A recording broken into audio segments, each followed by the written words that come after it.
Bonjour à tous, merci d'être présents pour ce webinaire organisé par le CRATB. On va vous parler d'arbovirose aujourd'hui. Je suis le docteur Pauline Thiel, je suis infectiologue au CHU de Lille et je laisse. Et donc avec Karine Blancard, praticien dans le service de médecine maladies infectieuses et médecin de santé publique. On va vous aborder différents points, à la fois épidémiologie, de transmission, de prévention du risque et un petit mot de clinique, de biologie et de prise en charge. Alors, on n'a aucun lien d'intérêt. Ça, c'est comme on va parler d'une maladie avec une grosse influence climatique. Je voulais vous parler du GREEN, qui est un nouveau groupe qui a été créé à la SPILF, qui s'intéresse justement à ces problématiques de maladies infectieuses en lien avec des modifications environnementales et notamment climatiques. Donc le plan, on va vous montrer juste les référentiels que vous pouvez consulter si vous vous retrouvez face à une suspicion d'arbovirose. Euh, On va vous faire un petit mot de transmission, d'épidémiologie, de prévention et de clinique, de biologie et de traitement.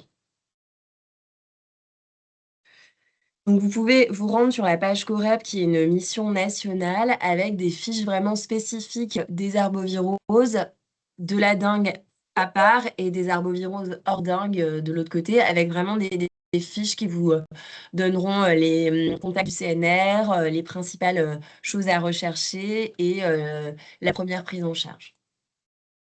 Vous avez également des recommandations de l'OMS sur le management des arboviroses que vous pourrez consulter. Alors les arboviroses, c'est une grande famille de virus, ce sont des virus à transmission vectorielle. C'est donc des zoonoses. Il y a trois grandes familles principales, le genre flavivirus, qui comporte les virus de la dengue, du Zika, pour les plus connus, ceux qui nous embêtent le plus. Le genre alphavirus, avec celui que vous connaissez le plus, qui est le chikungunya, et les phlébovirus, notamment avec la fièvre de la vallée du Rift, dont vous avez peut-être entendu parler, parce qu'il y a il y a une épidémie en ce moment. Les vecteurs sont de plusieurs natures, principalement des moustiques, mais ça peut être des tiques, des phlébotomes et des moucherons. Et il y a plus de 537 arboviroses décrites, dont plus d'une centaine sont reconnues pathogènes pour l'humain. Il y a une liste sur le CDC, on en découvre régulièrement. Là, pour aujourd'hui, on va surtout se concentrer sur dengue, chick et zika, qui sont celles qui nous posent le plus de problèmes. Alors, le cycle de transmission se fait donc entre le vecteur, donc l'arthropode, et des autres vertébrés. On a deux gros cycles de transmission. Un cycle qui est dit épizootique parce que vont intervenir des autres vertébrés comme les oiseaux, par exemple, pour l'Usutu virus, c'est des merles noires. On en a en Nouvelle-Aquitaine, versus un cycle, on va dire, totalement urbain, donc aux dépens de l'homme, typiquement dengue, fièvre jaune, chikungunya, Zika. Alors peut-être que très antérieurement, ils avaient des cycles sylvatiques à l'origine du virus, mais aujourd'hui, il n'y a plus qu'une transmission entre le vecteur et l'être humain. Alors, il y a quelques transmissions, ça c'est pour les hygiénistes qu'on pourrait considérer comme nosocomiales, c'est très très rare. Et puis, parfois, c'est décrit une transmission congénitale ou sexuelle, mais principalement, c'est les vecteurs qui transmettent le virus. Chaque vecteur est compétent pour un ou plusieurs virus, et les vecteurs qui nous ennuient le plus, hein, c'est le fameux moustique tigre. Celui-là, il est totalement inféodé à l'homme. Il s'est très bien adapté aux zones périurbaines, et il faut savoir qu'il pique en journée, contrairement aux moustiques qui vous ennuient la nuit, hein, le Culex. Alors que ce soit l'Aedes aegypti ou l'Albopictus, ils résistent extrêmement bien au froid. Ils sont très bien adaptés donc aux zones urbaines, versus le Culex, hein, qui est le fameux moustique nocturne qui souffre un peu plus du froid. Il y a deux types d'arboviraux, les arboviraux zoonotiques dont on va pas du tout parler sur ce topo, mais qu'on vous liste là, le West Nile, la fièvre hémorragique de Crimée-Congo, le Toscana, l'Ouzoutou et l'encéphalite attique. et les arboviroses non zoonotiques qui vont nous intéresser dans ce topo, la dengue, le chikungunya et le Zika, qui ont vraiment un cycle, donc on vient de vous décrire, mais en fait, l'humain infecté va être piqué par le moustique qui va le transmettre à un autre humain. Pourquoi on vous parle de ça? C'est vraiment pour comprendre que l'homme est le seul responsable de la dissémination des arboviroses non zoonotiques. C'est le fait que l'homme se déplace dans le monde qui est responsable d'une dissémination. Le virus, par exemple, de la dengue ou d'une chikungunya a été introduit en France métropolitaine par un humain infecté. Et actuellement, il n'y a pas en France de cycle naturel de propagation, de maintien transannuel des arboviroses. Et vous voyez qu'on commence à avoir un pourcentage important de communes colonisées par Aedes albopictus en France métropolitaine. Le rôle du changement climatique, je vais le décrire juste après, mais vous voyez que c'est une question qui interroge beaucoup, à la fois dans des revues scientifiques comme non scientifiques. Ça, c'est donc deux articles qui ont été réalisés quand même il y a plus d'une dizaine d'années. Le premier, c'est pour montrer que la compétence vectorielle, elle varie en fonction de la saisonnalité. Et vous voyez qu'en été, elle est beaucoup plus importante. Et le second, c'est une modélisation de la hausse des températures entre donc la figure A, c'est 1980-2009 et la figure B, c'est une modélisation dans les années 2070 et 2099 où vous voyez que la température, elle est beaucoup plus chaude. L'évolution des températures, on peut prendre un exemple de Nice, qui est une région principalement touchée par l'arrivée des arboviroses, où vous voyez qu'entre les années 1950 et 2024, la température a augmenté de plus 4 degrés. Ça, c'est également des modélisations qui ont été faites sur la compétence vectorielle et l'évolution des compétences vectorielles. Donc là, c'était dans le passé, hein, dans les années 1901 à 1930, ou si on prend par exemple la région de Nice, la compétence vectorielle, elle n'était pas très importante. Et vous voyez que dans les modélisations futures, elle augmente nettement en devenant supérieure même à d'autres zones comme Malaga ou d'autres zones chaudes. Donc, il y a vraiment un impact du changement climatique avec une compétence du vecteur qui va augmenter dans les années qui viennent en France métropolitaine. Alors la distribution des principales arboviroses, hein, c'est les zones d'Afrique et d'Amérique du Sud, en partie tropicale. Faut pas oublier l'encéphalite japonaise pour la partie asiatique. Il faut quand même savoir qu'il y a un tiers de la population mondiale qui vit en zone d'endémie, donc il y a un fardeau qui est extrêmement importante pour ces maladies. Et ce secteur, effectivement, avec le réchauffement climatique, risque en plus de s'expandre. Donc, suite à ça, on a effectivement une expansion mondiale des arboviroses avec une augmentation, une flambée des cas là dernièrement sur les années 2024-2028 et une morbidité extrêmement importante dans des zones qui sont moins développées sur le plan médical. Alors, on vous parlait de réchauffement climatique, hein, voilà à peu près ce que ça donne en France, hein, c'est-à-dire qu'entre 2004 et maintenant, donc en 20 ans de temps, d'un département touché par l'implantation du moustique tigre, on se retrouve avec la majorité des départements maintenant français où on a rencontré le vecteur. Alors, on est plus ou moins touché, c'est-à-dire que la densité de vecteurs est très importante dans le sud, beaucoup moins dans le nord. Néanmoins, dans notre région, 2 départements sont considérés comme colonisés. L'Aisne autour de Laon depuis 2017, l'Oise récemment autour de la commune de Ménil-en-Thelle. Et ces départements sont considérés comme faiblement colonisés. Alors les autres départements ne sont pas considérés comme colonisés, mais sachez quand même qu'on a observé sporadiquement le moustique tigre en métropole lilloise, autour de l'aéroport de Beauvais, à Senlis et autour du parc Astérix.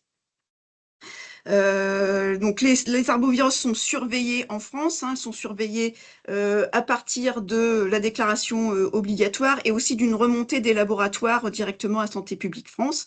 L'idée est de détecter précocement les cas importés et ou autochtones pour pouvoir mettre en place des mesures de prévention qu'on verra après.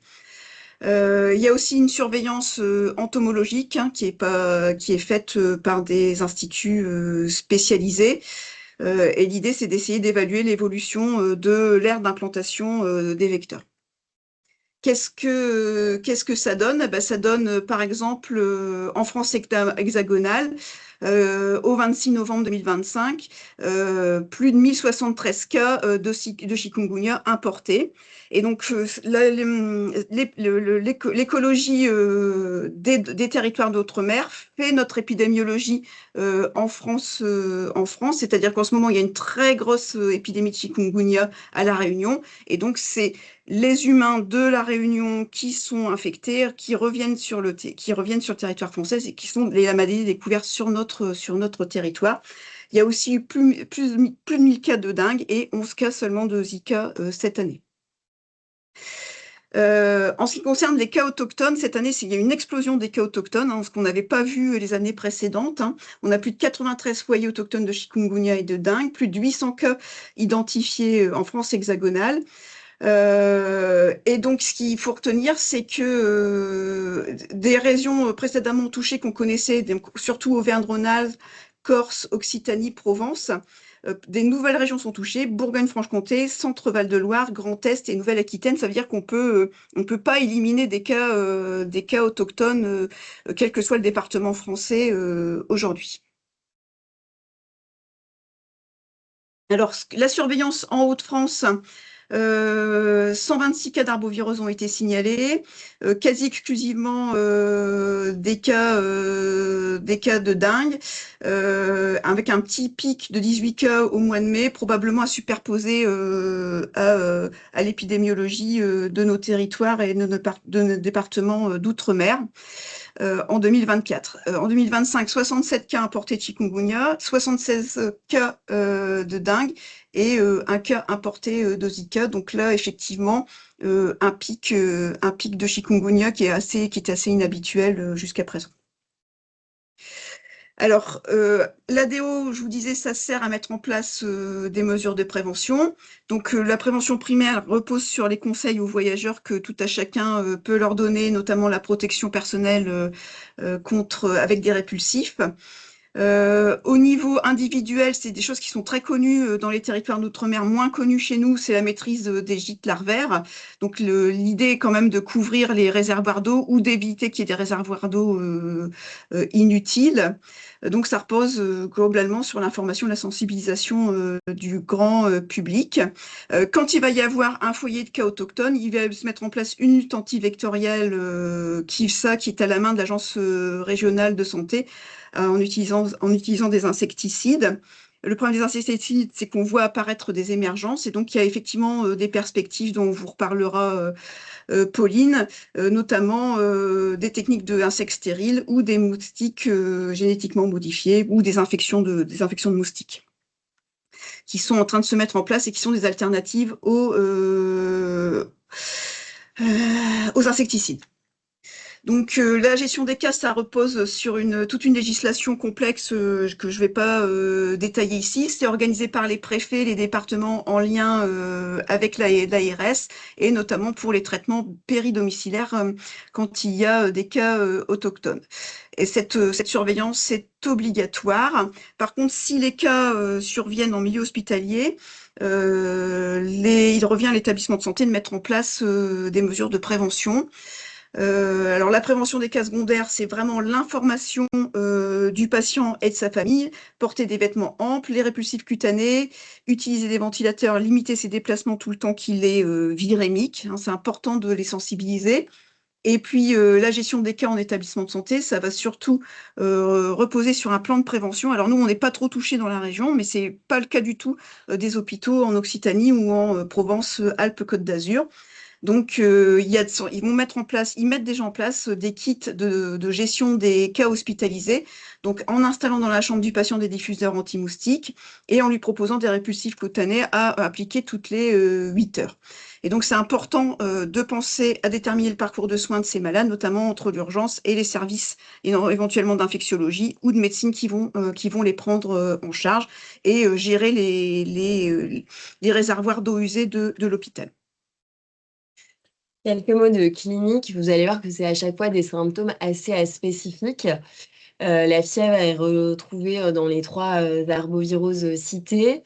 On peut également présenter des myalgies, des arthralgies, surtout en cas de dengue ou de chikungunya, une éruption maculo-papullaire, des douleurs rétro-orbitaires souvent présentées quand on a une dengue ou un Zika. On retrouve une conjonctivite fréquemment dans le Zika, des adénopathies, une hépatomégalie, des atteintes des lignées avec une leucopénie, une thrombopénie, et la dengue peut entraîner des hémorragies, notamment sur la thrombopénie. C'est la seule herbovirose qui est responsable de fièvre hémorragique. Donc finalement, les signes majeurs, la dengue a un neurotropisme, donc on peut avoir des risques d'encéphalopathie, des risques de choc, surtout chez l'enfant. L'enfant est vraiment la population à risque de dengue sévère. Le chikungunya est très souvent associé à des arthralgies avec un risque de chronicisation dans plus de 50% des cas, surtout si on est infecté à un âge avancé. Le Zika, il est souvent asymptomatique. On peut néanmoins présenter un syndrome de Guillain-Barré dans les suites d'une infection à Zika. Et le Zika pose problème si la maman est infectée pendant la grossesse avec des microcéphalies chez les nouveau-nés.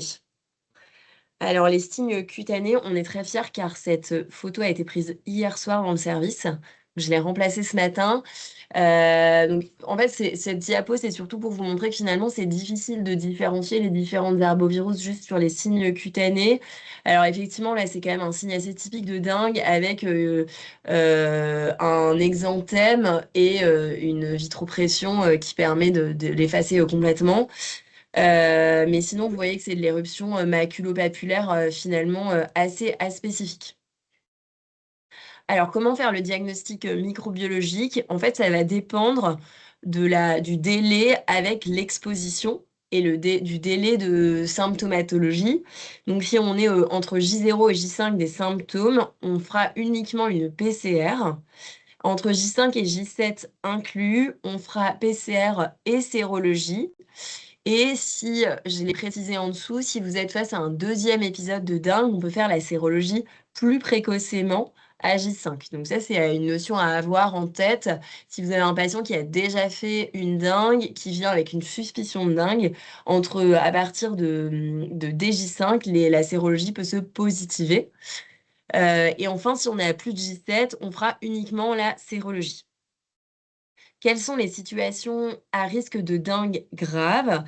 C'est la grossesse, en particulier si la patiente est infectée au cours du dernier trimestre ou au moment de l'accouchement. C'est les maladies chroniques. Donc, dans les études, les principales maladies chroniques qui avaient été étudiées, c'est une drépanocytose, les hémophiles, ceux qui ont une thrombopénie chronique, le diabète, l'asthme, l'insuffisance cardiaque. Les patients en situation d'obésité ont plus de risques de dingue grave. Le fait d'avoir un déficit immunitaire, le fait d'avoir eu un traumatisme ou une chirurgie récemment, dans les 6 mois, ou un AVC dans les 6 mois, les âges extrêmes et les traitements type anticoagulant, anti-inflammatoire. Les situations à risque de chikungunya grave, ça c'est une étude qui avait été menée en Guadeloupe au moment d'une épidémie de chikungunya. En fait, ce qu'on observe, c'est que c'est plutôt des tendances finalement entre chikungunya non sévère et sévère. Aucune comorbidité n'était significative. On a l'impression que les patients avec une pathologie valvulaire chronique et alors les patients qui ont un McCabe classe 1, ça c'est ceux qui ont une situation qui fait que dans les 5 ans, ils risquent de se dégrader. Eux, on a l'impression qu'ils ont plus de risques de chikungunya grave, mais finalement, il n'y avait rien de significatif. En fait, ce qu'on observe, donc c'est toujours dans cette même étude, c'est que finalement, le fait d'avoir un âge élevé ou des comorbidités, donc avec un index de Charlson élevé, c'est un facteur de risque d'hospitalisation, mais pas de sévérité. Finalement, les patients classés en chikungunya sévère, c'est ceux qui ont des manifestations soit cardiaques, soit du système nerveux central, rénal, hépatique ou respiratoire. Mais il n'y avait pas de comorbidité plus à risque de chikungunya grave.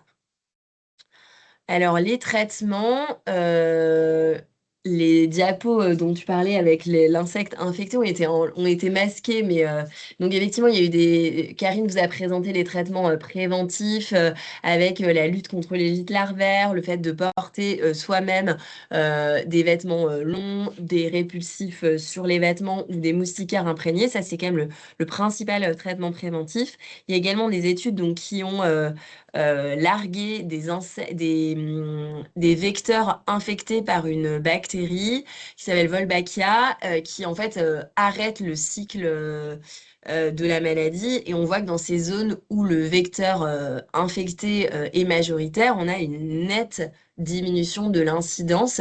Donc c'est très efficace, mais en pratique, c'est très compliqué à mettre en place parce qu'il faut mettre dans des zones des insectes génétiquement modifiés.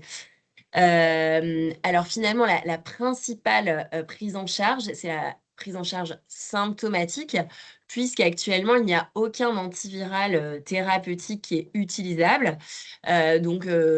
Pour la dengue, on va proposer une transfusion de plaquettes en situation de thrombopénie, on peut proposer une réhydratation, voire un remplissage en situation de choc.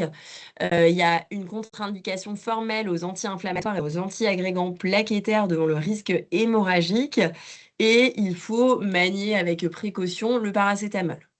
L'OMS a proposé une prise en charge, un algorithme de prise en charge en 2009 qui n'a pas été modifié.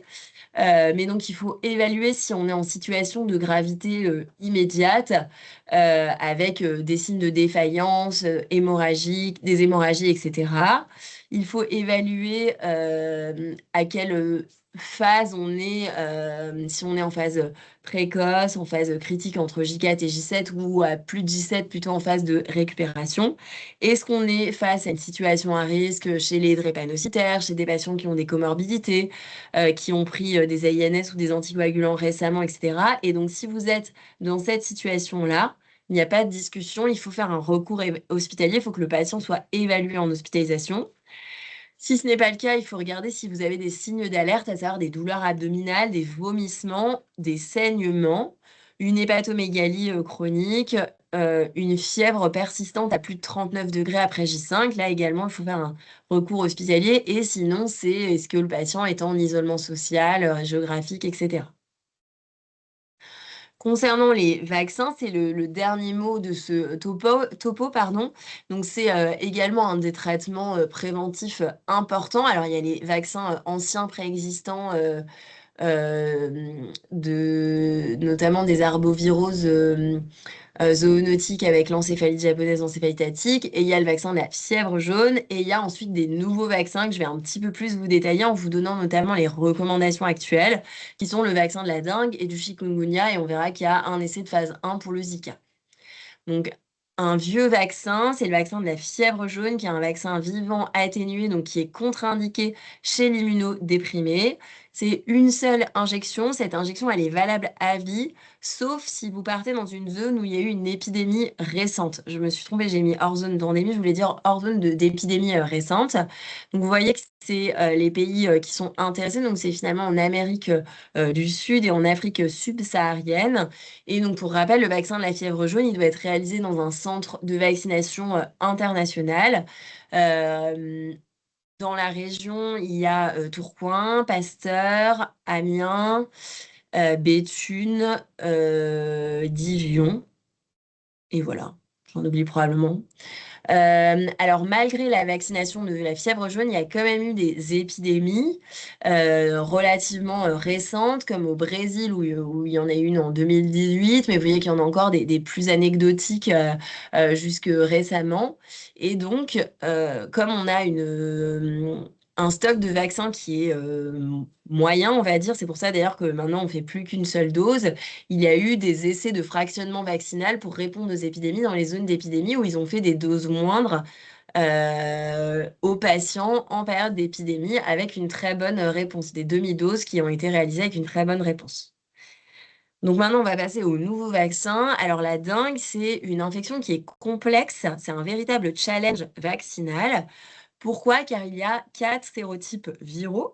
Et en fait, l'infection, elle va immuniser contre le sérotype en cause. Donc, par exemple, si vous êtes infecté par le variant numéro 1 de la dengue, le sérotype 1, vous allez avoir une immunisation contre ce sérotype. Ce qui fait que vous allez avoir une immunité préexistante qui est hétérotypique. Qu'est-ce que ça veut dire? Ça veut dire que la réponse immunitaire croisée avec les autres sérotypes de dengue, elle est inadaptée. Donc, vous allez avoir, au moment de la deuxième infection, certes, une réponse plus rapide des cellules B et T spécifiques, mais qui vont être spécifiques du premier sérotype.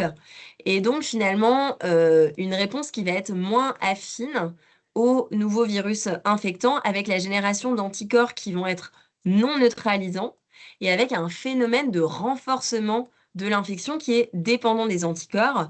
C'est pour ça qu'on parle de phénomène d'anticorps facilitant, parce qu'il va faciliter la réplication virale et donc la charge virale circulante, elle va être augmentée. Donc, c'est quand même une notion, ce phénomène d'anticorps facilitant, c'est une notion à prendre en compte dans la réalisation d'un vaccin. Après, une infection antérieure augmente le risque de développer une dengue sévère. Donc, il faut effectivement prendre toutes ces notions en compte dans la réalisation des vaccins dengue. Alors actuellement, il y a eu 3 types de vaccins. Le premier fait avec un squelette génomique de fièvre jaune. Le second, celui qui va nous intéresser principalement avec un squelette génomique de sérotype 2 qui porte ensuite les protéines des autres sérotypes. Et enfin, le dernier que je vais vous détailler. Donc le Dengvaxia, il y a eu, il y a eu 2 essais de phase 3 qui ont été menés chez ce premier vaccin avec, ils ont observé un vaccin extrêmement efficace, une efficacité vaccinale qui pouvait monter jusqu'à 80% pour le sérotype 3 et jusqu'à 50%, donc une efficacité pas mal, mais un excès d'hospitalisation chez les enfants de 2 à 5 ans qui étaient séronégatifs. Donc, pardon, celui-là a été retiré et il n'est plus du tout à l'ordre du jour. Le vaccin Qdenga, le vaccin Takeda, donc celui que je vous montrais, alors je ne vais pas vous détailler du tout les études, mais il y a eu finalement plusieurs essais de phase 3 qui montraient une efficacité avec une séroconversion qui était persistante à plus de 4 ans de l'essai. Et ce gros essai donc, qui avait été mené, c'était un essai à la fois de sécurité et d'efficacité qui avait été mené au Brésil, qui retrouvait une efficacité cumulée à 3 ans de 62% et de 83% contre la dengue hospitalisée. Donc, quand même des résultats assez, assez acceptables, on va dire, assez bons pour un vaccin dans une telle pathologie.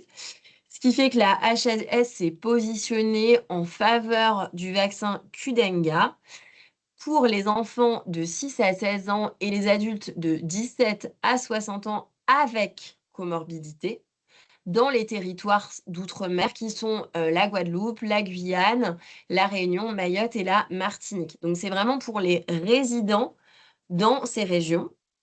Néanmoins, dans les recommandations aux voyageurs de 2025, il y a eu un logigramme de vaccination proposé aux voyageurs. Alors, c'est vraiment uniquement théorique car pour l'instant, nous, quand on a essayé de vacciner un voyageur, il n'y a pas eu accès au vaccin. Donc, je pense que ça va être mis en place ultérieurement, mais pour l'instant, on n'a pas assez de vaccins pour vacciner les voyageurs. Mais néanmoins, un logigramme a été mis en place, donc il faut évaluer qui part, quel type de patient part. Donc, si c'est un séjour de plus de 4 semaines ou des séjours répétés dans une zone où le taux d'incidence est supérieur à 100 pour 100 000, donc ils ont une carte que je ne vous ai pas joint avec, mais où il y a vraiment les incidences de chaque pays qui sont représentés. Les patients avec comorbidité, il va leur être quand même recommandé de différer le séjour. Si le séjour est maintenu, on va vacciner les patients âgés de 6 à 60 ans indépendamment des antécédents de dengue. Et les personnes âgées de 6 ans et plus sans comorbidité, elle peut être envisagée uniquement si antécédent de dengue. Toujours dans l'idée que une seconde infection sera plus sévère et donc du fait de ce phénomène d'anticorps facilitant. Si vous êtes toujours dans la zone avec comorbidité, séjour maintenu, personne de plus de 60 ans, là, il faudra en discuter parce que la réponse vaccinale peut être un petit peu difficile chez les patients de plus de 60 ans. Donc, il faudra vraiment en discuter. C'est une décision partagée. Pour tout séjour, moins de 4 semaines et sans épidémie active, pas de recommandation. Ou dans une zone où la dengue circule avec un taux inférieur à 100 pour 100 000, pareil, pas de recommandation. Et enfin, ça, c'est le troisième vaccin. Donc, il y a eu, je vous l'ai dit, le tout premier, le Dengvaxia, qui avait un taux d'hospitalisation beaucoup plus important chez les enfants qui a été enlevé. Le Qdenga, qui est le vaccin qui est positionné pour l'instant en France. Et il y a donc ce vaccin vivant atténué tétravalent, un gros essai réalisé au Brésil. L'avantage du Butantan, c'est qu'il y a une seule dose avec des résultats d'efficacité qui étaient très bons, de 73% chez les séronégatifs et de 89% chez les séropositifs. Pour l'instant, il n'est pas positionné en France. L'étude, elle date de 2024, mais possiblement dans les prochaines années, il puisse être positionné. Pareil, ça, je ne vais pas du tout vous le détailler, mais il y a des essais en cours d'anticorps monoclonaux chez des patients qui n'ont pas d'antécédents de dengue pour voir s'ils développent une réponse immunitaire. Ensuite, le chikungunya. Donc, il y a deux types de vaccins, le vaccin vivant atténué et le vaccin à pseudoparticules virales. Le vaccin vivant atténué, c'est l'IXCHIQ. Qui a été étudié aux USA dans un gros essai de phase 3 où on voyait qu'il y avait une persistance des anticorps, donc une séroconversion persistante après 2 ans après la vaccination et une sécurité. Pareil, de grosses études, celles-ci menées au Brésil notamment. À chaque fois, c'est dans des grosses revues avec des séroneutralisations énormes à 1 mois à quasiment 99%. Donc, il avait été décidé de vacciner largement les patients à La Réunion. La campagne avait débuté le 7 avril 2025, mais il y a quand même eu des effets indésirables multiples, dont 11% d'effets indésirables graves, dont 2 décès confirmés chez les plus de 80 ans. Donc, la vaccination avait été arrêtée le 26 avril 2025 et finalement réintroduite le 15 septembre en disant qu'on peut vacciner donc les 65 ans et plus en période d'épidémie en étant vigilant si antécédent d'encéphalite, etc. Donc, c'est quand même un peu flou quand vous relisez la lettre aux professionnels de santé, mais en tout cas, la contre-indication temporaire a été levée. Le vaccin à pseudoparticules, en fait, c'est un vaccin qui est composé de 3 protéines de structure du chikungunya qui vont s'assembler et faire une pseudoparticule virale. Donc, c'est un vaccin qui est pas la pseudoparticule virale, elle n'a pas de capacité de réplication. Mais par contre, elle est adjuvantée, donc ça permet vraiment une réponse immunitaire forte. Vous voyez que là, à chaque fois, la séroconversion, elle était très importante. Et donc, aux États-Unis, ce vaccin a été proposé notamment aux voyageurs qui vont dans un pays où il y a une épidémie de chikungunya. En France, pour l'instant, il n'y a pas de recommandation HAS, mais le Vimkunya, c'est son nom en France, est disponible en pharmacie depuis le 17 juin 2025. Et ce vaccin, c'est un vaccin qui est non vivant, donc qui peut être proposé même en cas d'immunodépression, ce qui est quand même une large différence par rapport à l'IX. Il y a également des essais d'anticorps monoclonaux dans le chikungunya. Et il y a des essais de vaccins en phase 1, donc, qui sont des essais d'immunogénicité et de safety, notamment chez les patients sains, mais pour l'instant, il n'y a pas d'études chez la femme enceinte, qui serait vraiment la population cible. Pardon. Donc, en conclusion, les arboviroses non zoonotiques, elles sont déplacées par l'homme. L'homme est le seul responsable de l'arrivée de la dengue, du chikungunya et peut-être du Zika en France métropolitaine.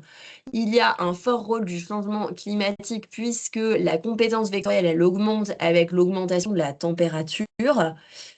La présentation clinique est très aspécifique, mais ce qu'on peut retenir, c'est qu'avec la dengue, il y a un risque hémorragique et de choc. Le chikungunya entraîne un risque de chronicisation, avec, je ne l'ai pas détaillé, mais peu de traitements qui ont fait preuve d'une efficacité dans les études sur les douleurs chroniques post-chikungunya.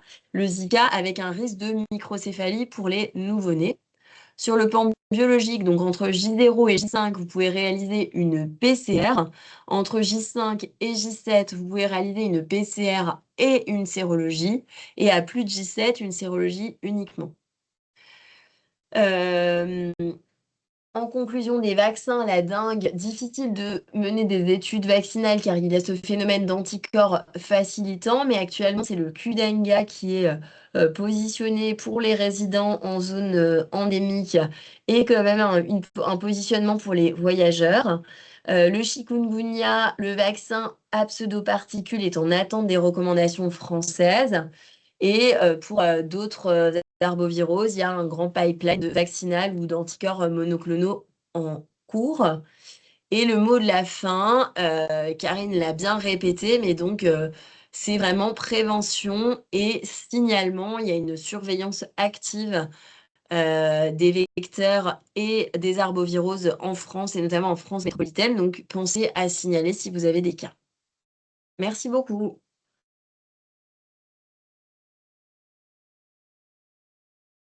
Et nous sommes disponibles si vous avez des questions.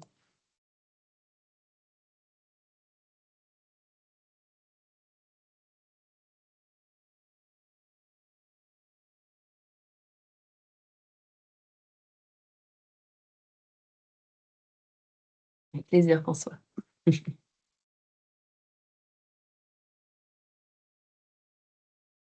Bon, bah, c'est tout. S'il n'y a pas de questions, on vous remercie d'avoir été présent, de nous avoir écoutés. C'est un phénomène qui va, enfin, on va y être tous confrontés dans les années qui viennent, avec de plus en plus de cas. Donc, je pense que c'est bien qu'on ait tous quelques notions de ce. Moi, j'avais peut-être. Ah, Finalement, j'ai peut-être une question. C'est moi, c'est François. Euh, Du coup, juste, aucune nouvelle peut-être par rapport au labo, par rapport justement à la disponibilité des vaccins. Est-ce que c'est quelque chose qui va prendre de l'ampleur, qui va être fabriqué à plus grande échelle et qu'on aura beaucoup plus disponible, notamment pour les voyageurs? Ou bien pour l'instant, on pèse toujours le pour et le contre? Pour l'instant, j'ai compris que oui, non, mais nous, on a effectivement, pour l'instant, nous récemment, on avait appelé Pasteur Paris pour vacciner un patient originaire de Guadeloupe. Même si c'est quelqu'un qui rentre fréquemment, etc., pour l'instant, c'est pas du tout positionné hors résident. On attend de voir où ça en est. Je sais pas quand est-ce qu'on aura assez de stock vaccinal. ok, merci. Il y avait une question dans le chat. De transmission interhumaine. Ah, c'est pour qu'il n'y ait pas de. Alors, pourquoi? Parce qu'en fait, il y a des moustiques dans l'hôpital, que si le gentil moustique pique le patient et qu'il change de chambre, voilà, il peut y avoir des cas secondaires de par la population de moustiques, et il ne faudrait pas que le moustique passe d'un patient à l'autre au sein d'une même chambre. Donc, c'est mieux de l'hospitaliser en chambre seule, quand c'est possible.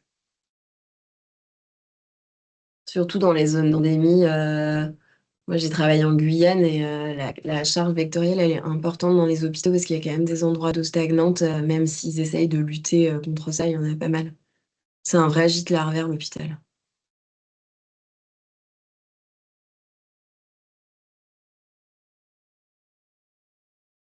Bah, après, alors, ouais, si dans le sud, vous avez un AEDES qui pique un patient infecté qu'il est en chambre double, il risque quand même de. De bien aimer le voisin de chambre. Oui, effectivement, je pense que dans une zone où il n'y a pas beaucoup de vecteurs, on peut le mettre en chambre double, mais c'est pas une obligation, hein. Effectivement, il n'y a pas de transmission interhumaine. Alors, on n'a pas du tout parlé de la transmission sexuelle, notamment du Zika, qui est connu, qui est quand même reconnu, etc. Mais sinon, il y a pas d'autres. Il y a très peu de transmission interhumaine, mais quand on aura une hausse du nombre de vecteurs, je pense qu'effectivement, il faudra être très vigilant pour les chambres doubles. Et puis essayer de maîtriser tous ces toits terrasses où il y a toujours de l'eau stagnante, et ça, c'est le plus compliqué à faire. Et tous les médecins qui sont allés dans des établissements de santé en dom-tom, ils ont tous des pièges à moustiques avec du personnel qui les relève régulièrement et qui gère ça. C'est les moustiques, c'est les pigeons qu'on avait dans le Nord-Pas-de-Calais à un moment.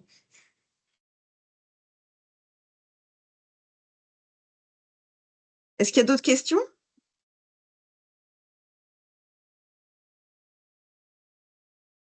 Oui. Oui, pas dans notre région pour l'instant, oui, parce qu'on est faiblement colonisé. Après, vous avez vu la montée quand même progressive. Vous avez vu les cartes de projection de réchauffement climatique à 2030-2035. C'est sûr qu'aujourd'hui, c'est mieux d'être dans le Nord-Pas-de-Calais par rapport à l'Occitanie, mais on ne sait pas de quoi sera fait demain.